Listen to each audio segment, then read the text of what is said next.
The Super Smash Bros. Series is pushing 30 and still going strong. One of the biggest reasons for its continued success is the way it has managed to capture the essence of its characters, turning these characters from all sorts of games and settings into legendary fighters, some of whom are now more memorable for their appearances in the Smash series than they are for their exploits in their own games. So who better to discuss than a man who barely even existed as a character before he was put into Smash? Nobody showcases the power of the Super Smash Bros. Series to build up a character like Captain Douglas J. Falcon. The F-Zero series is awesome, especially if you have a stomach for some of the hardest challenges you'll ever experience in a racing game. But these are not games that people are playing for the character development. Prior to his appearance in Smash 64, Captain Falcon had shown up twice, in the manual for the debut F-Zero on the Super Nintendo, and in a cutscene where he removes his helmet if you win a race with him in F-Zero X. That's basically all Sakurai and his team had to go on when it came time to design Captain Falcon for Smash 64. What a challenge. How are they going to turn that into a fighting game character people would want to pick up when they could be Mario, Donkey Kong, Yoshi, or Pikachu?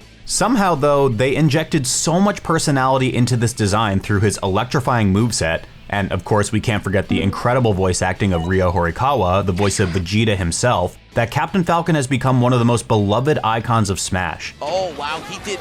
No! Even as the series continues to add some of gaming's most beloved mascots, Captain Falcon, this guy who was only ever supposed to exist to sit in a pixelated futuristic race car, barely ever showing up on a screen, has become one of the characters that you simply cannot imagine a future Smash Bros. Game without. Unsurprisingly, with this design, Captain Falcon has almost always been one of the most powerful and most picked characters in competitive Smash as well. Power and speed is always a strong combination in a fighting game, and even though Captain Falcon has never been the best character in one of the games, he's almost always been solid. It doesn't hurt either that he also has some of the flashiest movement and attack animations in the entire game. He's kind of the character who makes you feel sick when you play him, and as a result, you can pretty much always expect one or two to show up at any tournament at any level, whether you're watching a major or pulling up to your local scene. So today, join me as I dive into Captain Falcon's design throughout the Smash series, and his competitive evolution from Smash 64 all the way through Smash Ultimate.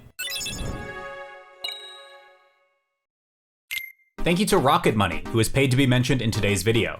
So a lot of you who watch my videos are probably in your 20s to maybe 40s, I don't know, but regardless of your age, it's important to stay on top of your finances. Rocket Money provides a top-down overview of all of your income and expenses.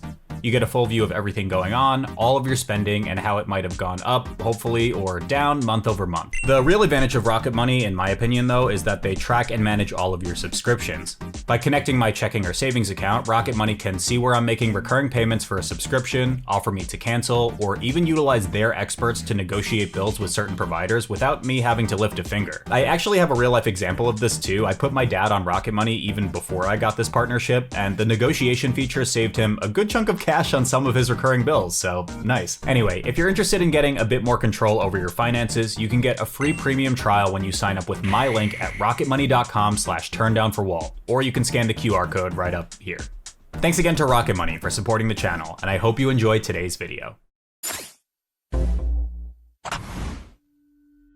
The fast characters in Smash 64's base roster, Fox and Pikachu, were light. It's a pretty common fighting game trope that you basically have to pick one between speed and durability. But Smash 64's Falcon was bold enough to ask, why not both? It's not like Falcon had to give up power in exchange either, and I'm not just talking about Falcon Punch. Smash 64 is known as a game loaded with a ton of touch of death combos, basically meaning if you get hit once, you usually die. But if you really sit down and watch competitive 64, you'll find that it isn't usually the case. There's a lot of neutral jockeying, a lot of edge guarding, but not necessarily situations where you get hit once and locked into a cutscene combo until you explode. Unless Captain Falcon is on the screen. Despite his incredible dash speed, Captain Falcon's ground options are actually kind of limited. His best tools from the ground are his grab, which can lead to combos off his forward throw, yes, that was his forward throw back then, down and up throws didn't get added until melee, and his up smash, a move unique to Smash 64 Falcon. This up smash had pretty underwhelming power compared to most up smashes, but that's fine, because at frame 4, it's the single fastest up smash in the entire series. For reference, Diddy Kong's up smash in Smash 4 and Smash Ultimate was frame 5, it's literally faster than that. It also also has a fairly quick recovery, especially for a smash attack. At low and mid percents, it's more than quick enough to allow Captain Falcon to follow up with an up air, and once he gets that, he's going to show you a lot more of his moves. The center of Falcon's kit is in his aerial game. His up air is one of the strongest combo moves in the entire game. It's fast, it's wide, it's active, and it can also lead into combos whether you hit it while rising or falling. It's about as versatile as any combo move in Smash 64 gets, and as a result, a lot of Captain Falcon's game plan is predicated around asking the question of, how do I hit an up air? Up air was far from his only strong aerial though. Down air is his iconic stomp, a move with tons of utility. It's an excellent finisher off stage, a fantastic combo starter on stage, and it is safe on block with optimal execution. Falcon's back air is one of the strongest in the game and can combo into itself at low percents, and is a relatively safe option against shields when spaced correctly. His forward air in Smash 64 will look familiar. This move is his neutral air in future Smash games. For keen Smash fans, you've probably noticed that I haven't brought up knee a single time yet. I'll get there, but that's just because it's not in the game, unless you count his jab 3, and I don't think that counts either. In this game, Falcon's forward air is the scissor kick. Obviously, it's not as flashy as the people's knee, but it's actually one of the best aerials in Smash 64. Its huge horizontal hitbox makes it a safe poke, and it does a crazy 22% if you manage to connect both hits. If you don't connect both hits, it might be even better. Hit 1 can start combos by leading into up air, down air, or grab, and all 3 of those have the potential to lead to some real juicy offense. Which leaves his neutral air, the classic straight leg kick that so many characters had for their neutral air in this game and throughout the Smash series. This is probably his worst aerial, I'll be honest, but that really just speaks to the strength of his aerial kit as a whole. The strong hit can be a solid defensive option and can kill off stage, and the weak hit can be a combo starter, but it's a bit difficult to find a good combo hit with this move, especially compared to his other really great aerials. And finally, his specials. The neutral special, Falcon Punch, is usually thought of as a free-for-all only kind of move, but there are some competitive uses for it in Smash 64. There are a few true combo routes that can end in a Falcon Punch, and more importantly, he can actually use it to help with his pretty awful recovery thanks to the way it stalls him in the air and pushes him ever so slightly forward. His up special, Falcon Dive, which sounds kind of like oxymoronic I guess, but it's both one of his biggest strengths and weaknesses at the same time. Falcon leaps towards an opponent and gives them a big old hug if he reaches them, and then they blow up. It's actually a fantastic combo finisher and probably his single most common kill move despite being a recovery, thanks to how easily it can be linked into after a flurry of up airs brings the opponent to the top of the screen. However, it's also the reason why Captain Falcon has one of the worst offstage recoveries in the game. Falcon Dive covers a pretty limited range, but what really does it in as a recovery move is the fact that the grab just simply does not function against an opponent hogging the ledge, even if that opponent has already used up their invincibility frames. Okay, so technically it can work if you get really close, but that doesn't actually solve for the fact that Captain Falcon is incredibly easy to kill with a basic edge guard into a ledge hog, because if he starts the Falcon Dive all the way down here, all you really have to do is just grab the ledge and he's done for. Given all the strengths I brought up though, he needed a weakness to balance it out, and I would say this one definitely balances it out. And finally, there's Falcon Kick. When used on the ground, it's a fast horizontal kick, and when used in the air, it slightly stalls him in the air before rocketing diagonally downward. It's definitely situational. In the air, it can be a medium to good tool to beat players who get too aggressive with their juggles. It's pretty awful from the ground though, as it both loses to shield or an opponent simply jumping to a platform and waiting to punish it. But it can be a very surprising tool when used from the platform, where it maintains its horizontal movement but leaves Captain Falcon in the air, where he has more options to either retreat if it misses or chase for a combo if it hits. Is this a very niche use? Yes, absolutely, but it did win a Genesis, so it's probably worth knowing. And he goes for the forward smash, but he misses again! And boom connects with the forward air. But now he's in a corner. He needs to get out, so he Falcon kicks? No way! No way! Boom, it's gonna take Genesis 5! Oh my god, the Falcon kick!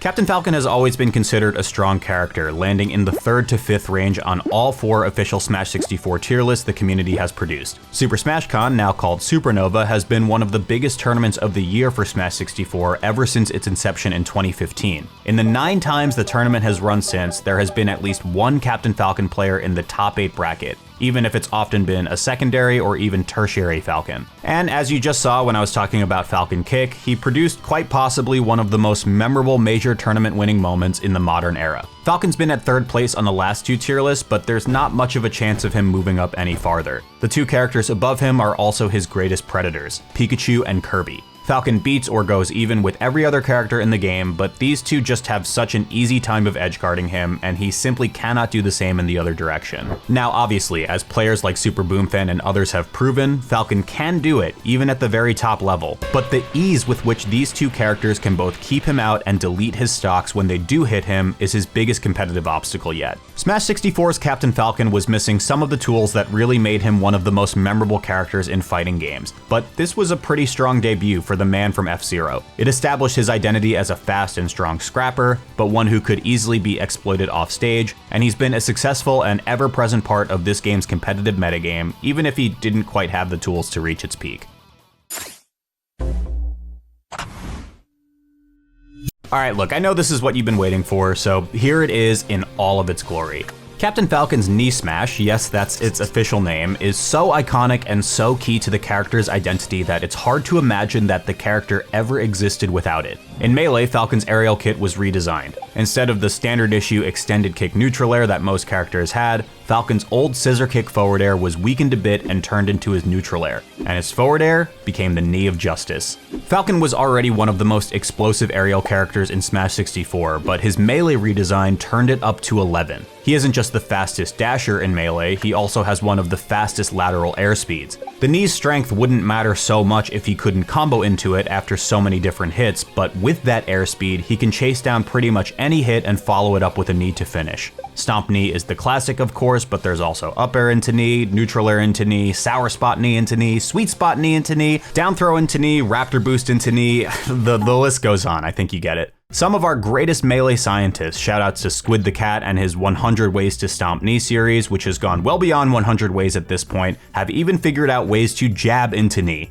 The horizons are truly endless. Of course, this aerial wasn't the only new addition though. Melee's introduction of side specials added Raptor Boost to Falcon's kit, a much needed grounded burst option to add to his dash attack. It's also technically a recovery option, but a pretty limited one at that given it only goes horizontally and leaves Captain Falcon in special fall. It also has a pretty strong meteor hitbox when used in the air. It's a high risk option because in 99% of scenarios if Falcon misses it, he dies, but sometimes you just have to do it for the clip. Falcon's up smash received a total rework as they replaced his old upward shoulder check with a pinwheel double kick. This move is definitely more in line with other smash attacks, no longer acting as a low knockback combo tool. It's actually pretty scary, by the way, to imagine a Melee Falcon with his Smash 64 up smash, a quick tool that he could initiate out of his dash to begin combos. As powerful as his new up smash can maybe be, it has far too much startup to be useful in neutral like that, and so it's very rarely seen in competitive play. But if Falcon does get enough time to let it rip, it hits pretty hard and has a decent anti-air hitbox. Stylistically though, it's a perfect addition to his toolkit, just another move that feels absolutely sick to hit. The transition into Melee didn't really do any favors for Falcon's recovery either, it's still poor. Falcon Dive returns in much the same form as it was in Smash 64, and Falcon remains deeply susceptible to edge guarding and ledge hogging. His recovery doesn't cover much air and is very predictable, especially after he uses a double jump. Even if he manages to get around a ledge hog and recover onto the stage, Falcon Dive has enough end lag that most high-level players will still be able to punish it from their spot on the ledge. Perhaps worse, thanks to the addition of wall teching, players soon figured out that they could intentionally get hit by the Falcon Dive grab, and if they teched off the stage, they'd actually be able to act before the Falcon could recover again. That meant that getting hit by Falcon's up B would lead to an actually easier edgeguard sometimes, as long as they just hit the tech. This technique would haunt Captain Falcon players for roughly the next 20 years in this game and every single Smash game that followed. It wasn't all doomed though, he did get one very nice addition to his recovery. Falcon Kick received a buff when used in the air. Now it restores Captain Falcon's double jump upon use. The caveat here is that it only really helps when Falcon doesn't just self-destruct from kicking into the bottom blast zone, but it can save him in positions where he gets deep off stage without a double jump, but is high enough to successfully do the kick. This alone wasn't enough to make his recovery good by any means, but it can grant a second lease on life. Falcon was a huge beneficiary of the addition of up and down throws to melee. His 64 forward throw was perfect to become a down throw, and he got a new forward throw that could actually send a heavily damaged opponent off stage. His up throw was another potent combo throw, and Falcon could mix up with both as a conditioning tool or as an adaptation to stage or platform positions. All in all, Falcon's throw game became incredibly powerful, a terrifying prospect given how much his aerial assault makes you want to hold the shield button. The competitive melee scene didn't immediately see the light with this new Captain Falcon. Despite the fact that competitive players thought most of the fast characters were great, think Fox, Falco, and Cheek, Captain Falcon landed at just 15th on the first tier list, smack between Young Link and regular Link. So I guess canonically that makes Captain Falcon teenage Link? Maybe? I don't know. It turned out that the changes to the melee engine actually suited Captain Falcon quite well once the players got used to them though. Some of the characters that were rated higher than him on early tier lists, like the Marios, Luigi, and Ganondorf, can access some really strong punishes without getting into the technical stuff like wave landing and L canceling and short hop fast falls and all that kind of good stuff. Captain Falcon doesn't really get to do that. But as these kinds of techniques started to become second nature to competitive players, they found they could squeeze way more out of hits with Falcon.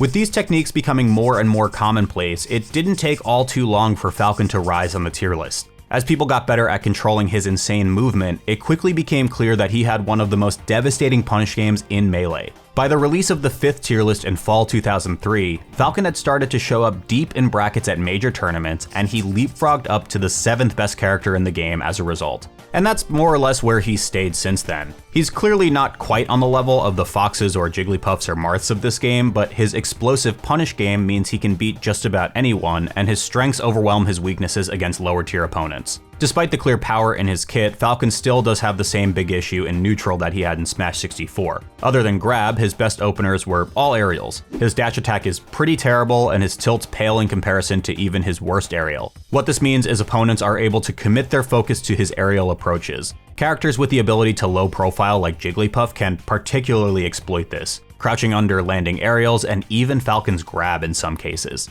Between this and his persistent recovery issues, Falcon never quite managed to push his way into the top tier, but there were definitely players who tried their hardest to make it happen. The 20GX movement showcased just how far the Captain Falcon meta could be pushed. The development of Captain Falcon's reaction tech chase game made every single hit, even at low percents, terrifying for opponents. His grab punishes have been so intricately optimized that the flowcharts even account for your controller port, which yes, that matters. If you really want to see how deep the iceberg goes, I've done a couple Captain Falcon deep dives on my own channel, but these Falcon mains have compiled their knowledge at the Captain Falcon cookbook at cookbook.gg, and let's just say it goes a little bit beyond Stomp Knee. Melee's Captain Falcon currently sits as the 6th best character in the game on the most recent official Melee community tier list. You'll see plenty of them in the later phases of brackets, your top 64s and top 32s, but the Captain Falcon players who have been able to consistently reach top 8s have been pretty few and far between. The Captain went nearly 20 years between his first and second major wins, and he just won another one in 2026.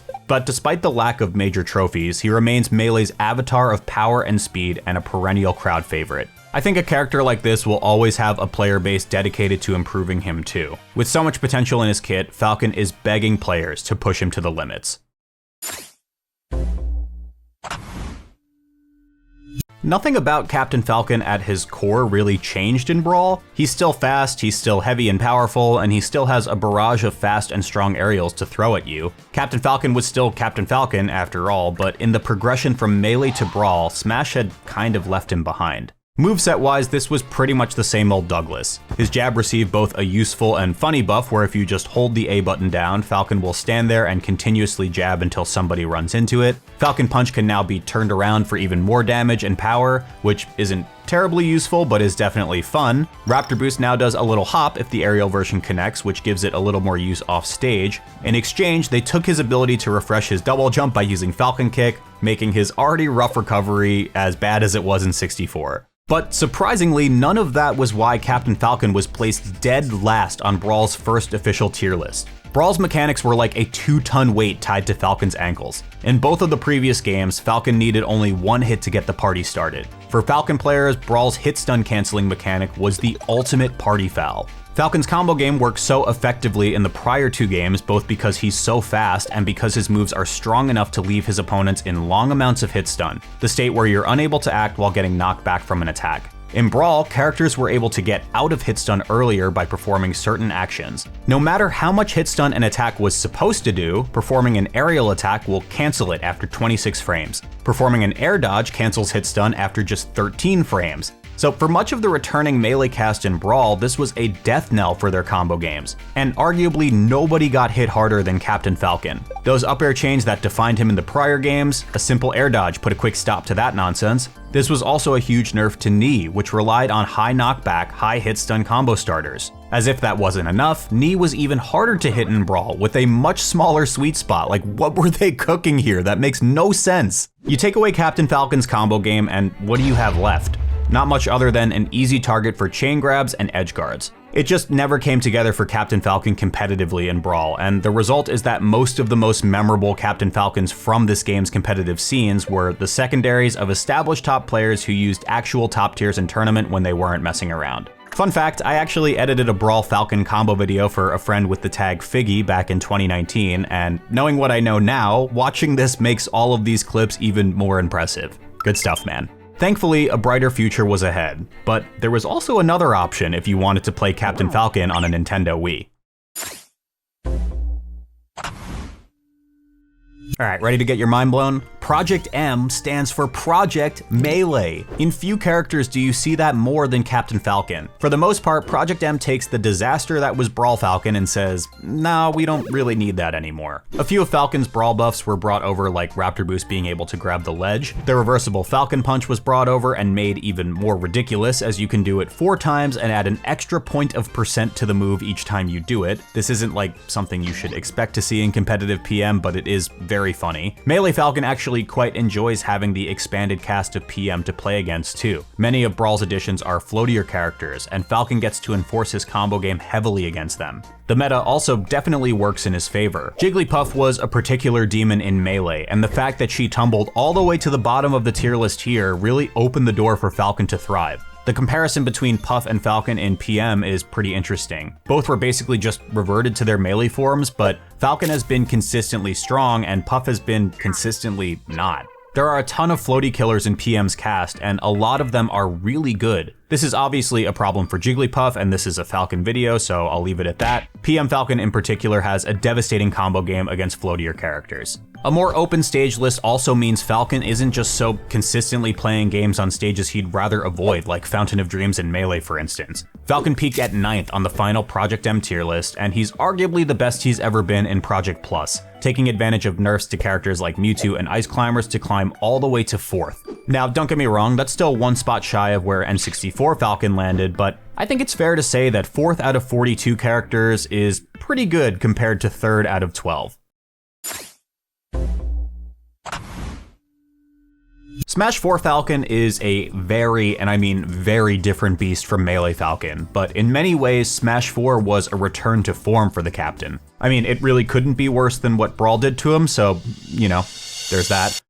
But Smash 4's physics remain far floatier than Melee's, but this version of Captain Falcon was much more suited to the environment he had to play in. Hit stun canceling still exists in Smash 4, sure, but in a much more toned down form. Air dodges couldn't cancel hit stun until 40 frames after the hit, over 3 times longer than the hit stun cancel timing of Brawl. That meant Captain Falcon was kind of allowed to have a combo game again, and his landing up air returned to its former glory as one of the greatest combo starters in the series, linking into pretty much whatever you wanted, including, obviously, Knee. Falcon's up air is one of the most threatening neutral tools in the game. Due to the high amounts of landing lags on most aerials and the lack of a mechanic like L canceling in Melee to reduce that lag, most aerial attacks were heavily unsafe on shield, often leading to big punishes if you whiffed. When performed as low to the ground as possible though, Captain Falcon's up air was actually completely safe on shield, and his jab was fast enough to beat any attempt from the opponent to respond with an attack after dropping their shield. In a game where the shield was so strong as to become a meme, Falcon's up air was one of the scariest anti-shield tools in the game. So you may be thinking, wait a minute, why not just stay in shield after he up airs you? Shield beats jab, right? But not so fast. Captain Falcon's grab combo game was also much improved in 4, in large part because of the hit stun changes, but also because of buffs to both his dash and pivot grabs. These are really important as you really want to be able to take advantage of the way Falcon approaching you scares you into shield because of the threat of short hop landing aerials. These throws both start up faster than in prior games. The dash grab also had some ending lag shaved off, allowing for easier throw follow-ups. Smaforce's Falcon throw game didn't really have the same potency as melee Falcons. There were no such thing as reaction tech chase setups or guaranteed kills in this game, unless you were Mewtwo maybe and you just had to hold that because you're too floaty and big. But at the same time, that was kind of fine, because even when down throw didn't lead to a guaranteed knee, it forced the thrown player to guess. Is the Falcon player just gonna let the knee rip, or are they going to read the air dodge cancel? This was a legitimate true 50-50 against some floatier characters, and bad DI on the throw could just get you killed anyway as the rest of the cast. It was also particularly scary at the ledge. Hold in and you just die to knee, hold out and you can air dodge, but the Captain Falcon player knows that, and if you're predictable, you might just eat a stomp or a knee for trying to escape. Further adding to Falcon's strength as an approaching character in a game that heavily disincentivized approaching was the biggest change to Falcon's moveset. His side special Raptor Boost, which went from a low knockback combo tool to a legit kill option. While this wasn't terribly difficult to avoid if Falcon did it from far away, it was terrifying in combination with the threat of both his dash and pivot grabs. If Falcon ran through an opponent's shield and they jumped or rolled in anticipation of a grab, a well-timed Raptor Boost could blow up that defensive option, a necessary threat for Captain Falcon at late percents after combos like up air to knee stopped working. In every Smash title, Falcon has an explosive combo game. If any version of Falcon can compete with Melee Falcon for the most stylish, I actually think it's this one. Players could do some truly disgusting mix-ups with perfect pivot jab, a technique that lets Falcon use his incredible jab 1 while sliding, often leading into a grab or further pressure. His most highlight-worthy combos, though, usually involve footstool combos. Because a footstool player couldn't tech the landing, Falcon could follow up with a down air, and from there, the world was his oyster, leading to some of the most vicious combos in the whole series. But despite all of these things that sound pretty good, Smash 4 Falcon still had the same old problems. As a fast-falling heavyweight, he remained combo food. Even with the radical changes to ledges, with ledge hogging replaced by ledge trumping, the fact that Falcon almost always had to take the same line to recover meant that he was still one of the easiest characters to edgeguard in the game. The addition of a 2-frame window where characters recovering from under the stage are vulnerable before they grab ledge was absolutely atrocious for Falcon, who was often spiked out of his recovery in this window or just tickled off the ledge with a low angle move like down tilt or down smash that would leave him with no chance of recovering back. These weaknesses only became more pronounced with the addition of overpowered as hell DLC characters, but Falcon still had a place in the meta because he did quite well against most of the game's mid and low tiers. This time around though, there was no doubt that Falcon's strengths outran his weaknesses. In a game with over 50 characters, Falcon was never rated lower than 23rd on the tier list. His punish game was particularly good against tall characters, giving him solid, meaning even or possibly slightly winning matchups against meta-relevant characters like Mewtwo, Corrin, and Rosalina. But on the other hand, he remained weak to low-profile characters, with pretty terrible matchups against Pikachu and Mr. Game & Watch, and a really losing matchup to one of the worst characters in the game, in Kirby. Falcon's weight and fall speed, as I said before, were also a double-edged sword as usual, making him one of the most easily juggled characters in the game, a contributing factor to the aforementioned matchups as well as losing matchups to the Mario Bros, Zero Suit Samus, and of course, Bayonetta. All in all, Falcon was a pretty balanced character in Smash 4. He was completely middle of the road on the tier list. He never managed to win a major, but he did place runner-up twice, including at the biggest Smash 4 tournament of all time. At the regional level, he was a real threat, with Falcon players in both the United States and Japan capable of winning large events. Captain Falcon finished the game at 19th on the last official tier list, a solid upper mid-tier who lacked answers against the post-DLC gods of Smash 4. Despite that, Falcon remained one of the most commonly played tournament characters to the bitter end. That, in my opinion, speaks to how well they did at restoring Captain Falcon to something close to his former glory after the disaster that was his Brawl iteration. Everything about Smash Ultimate's design philosophy sounded like it was going to be tailor-made for Captain Falcon. After the restrictive dash and shield mechanics of Brawl and Smash 4, it sounded like Ultimate was going to be the game that would be opened up to much more electric gameplay. More dashing, more jumping around, and much more swinging. This all sounds like it should favor Captain Falcon, who is basically the patron saint of all of those things. But when you think about what made Captain Falcon stand out in Smash 4, it was that he was a character that wanted to exploit his movement and enforce shield pressure, things that other characters struggled mightily to do. Falcon was one of the few characters in the transition from Smash 4 to Ultimate to actually see his shield pressure get worse. His biggest shield pressure tool, Up Air, was nerfed, made less safe on shield, and with worse reward on hit. The big party starter for Captain Falcon is now Neutral Air, as the first hit pops opponents pretty much straight up now. Up Air into Imagination was Falcon's basic combo tree in Smash 4, now it's Nair into Imagination. Now, Nair is pretty safe and still a very solid move, but it's smaller, and it requires more precision for both combos and shield safety than Smash 4's Up Air did, making it a bit tougher for Falcon to get in on opponents and enforce his will.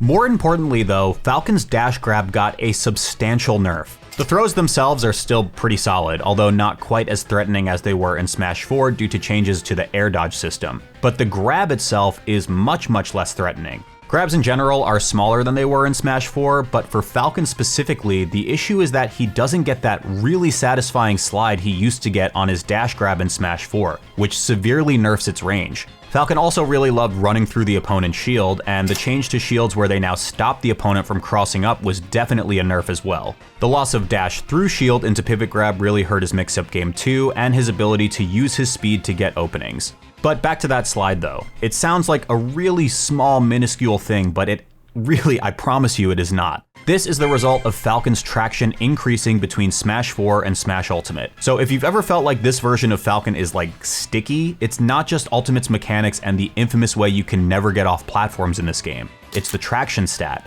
Traction is basically how far you keep sliding after you stop holding the control stick in a certain direction. Low traction is why Melee Luigi's wave dash is like that, for example. High traction isn't always a bad thing, and low traction isn't always a good thing. Low traction let Falcon's dash grab do heinous things in Smash 4. But on the flip side, it also prevented him from getting shield grabs from some aerials, because characters with lower traction would slide more when getting hit on shield, sometimes far enough away that a grab would whiff. The problem for Captain Falcon was that his new high traction eliminated the element of surprise that his speed is supposed to give his dash grab. Instead of being able to let it rip from far away, forcing opponents to react to approaches sooner, Falcon now has to get right up close, giving a few extra precious frames to roll or pick Ultimate's best defensive option, spot dodge. His other big movement issue isn't technically connected to traction, but it's another thing that makes him feel less fluid than in previous incarnations. There was a change to dash dancing mechanics in Ultimate that most characters don't ever notice. When characters dash in one direction and then cancel that with a dash in the opposite direction,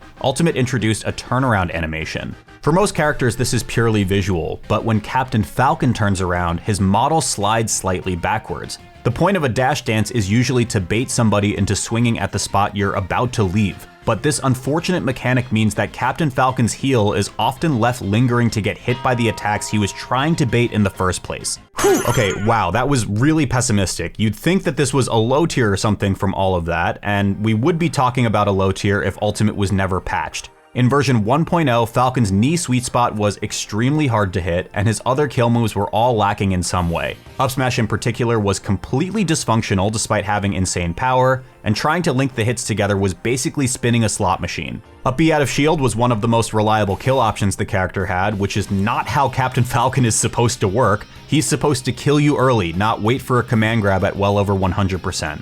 But all of that and more was changed through a few patches, most notably 3.1 in early 2019, but also a couple of the patches that came out during the early days of the pandemic. First, they improved sweet spots on both knee and Falcon kick, the latter of which became a genuine burst kill option now that its sweet spot was consistent. Anybody who's spent much time on Elite Smash knows the horrors of neutral getup into instant Falcon kick. Then, throughout the pandemic, Falcon got some small buffs to Raptor Boost and a major rework to the hitboxes of Up Smash that turned it from one of Falcon's worst moves into one of his scariest. And finally, in patch 11.0 in 2021, Falcon got something his player base had wanted for 2 whole decades. A connected Falcon dive had nearly a half-second cutoff from its end lag, which effectively killed the tech check I mentioned earlier. No longer does the player teching Falcon dive off the stage have a frame advantage, and that removed one of the easiest and most effective ways players had to edgeguard Captain Falcon. Now, it's still not a great situation for him, and his recovery is still plenty exploitable, but this at least forced opponents to work a little bit harder for it.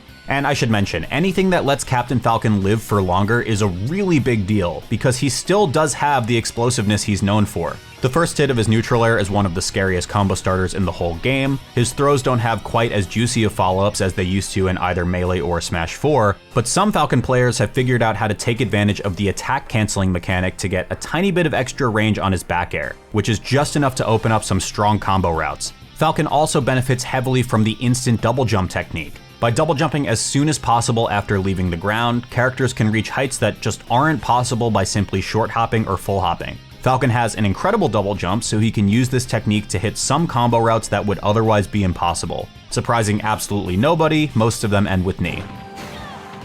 All of this helps take advantage of some of the buffs Falcon received between Smash 4 and Ultimate. Grounded Raptor Boost now hits more like it did in Melee and Brawl, no longer a kill move, but a fairly potent combo tool, especially when used in tandem with the instant double jump routes. It also receives some armor. It's not the most consistent move ever, there's still more than a few times where the hit detection activates the move and then bro swings at nothing, but the armor gives it way more utility in neutral and it can blow people up for swinging thoughtlessly. Also not quite as potent of a combo tool, but Falcon's up tilt got a buff, meteor smashing even grounded opponents, which can sometimes lead to a combo off the ground bounce. Smash Ultimate didn't get an official tier list until well after Falcon was in his fully buffed form, in February of 2023. He debuted at 39th out of 82 characters, a slightly above average character, and he's ever so slightly dropped in the 2 tier lists since, falling to 40th and then 41st on the most recent list released in February of 2025. Given how polarizing his strengths and weaknesses are, it makes sense, at least to me, that he winds up right in the middle. I think it's easy to lament what could have been with Ultimate Falcon if his grounded movement was just ever so slightly smoother, and if he didn't have that insane interaction with the new dash dance mechanic dragging him down.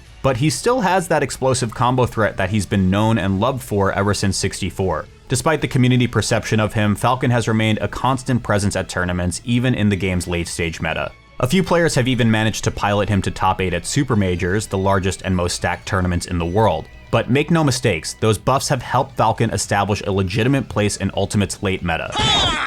According to my friend Easy Fruzy's research, Falcon had the 16th highest share of placements in major tournament brackets in the second half of 2025, which is a sign that even if Falcon might be seen as a mid-tier, he still probably feels good enough to play that he has retained a dedicated player base. And then, literally one night after the first draft of this script was submitted, a Captain Falcon player won a major tournament in Japan. Falcon's first major win in over 7 years of Smash Ultimate play.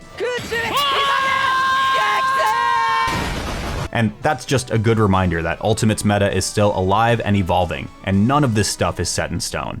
So the question we've all been waiting for: how good was Captain Falcon actually? Counting PM, Falcon has been an average or better character in 5 out of the 6 games he's appeared in, and a high tier or better in 4 of them. He's never been a truly elite character, always kept out of the top tier by characters with less risk attached to their game plan, but with the exception of Brawl, Falcon has always been the king of the reward side of risk-reward. And that design, in my opinion, perfectly suits the kind of character Sakurai and company set out to create when they were tasked with turning this random race car driver into an actual fighting game character. If the Smash series continues with the Smash 6 and beyond, I really don't think they'll ever be able to get away with leaving Captain Falcon off the roster, even though he only has a fraction of the gaming history impact of many of the characters in the game. For so many people, he is the platonic ideal of Smash. They just simply cooked too hard with this guy. At the end of the day, people will always want to play Captain Falcon. Thanks for watching.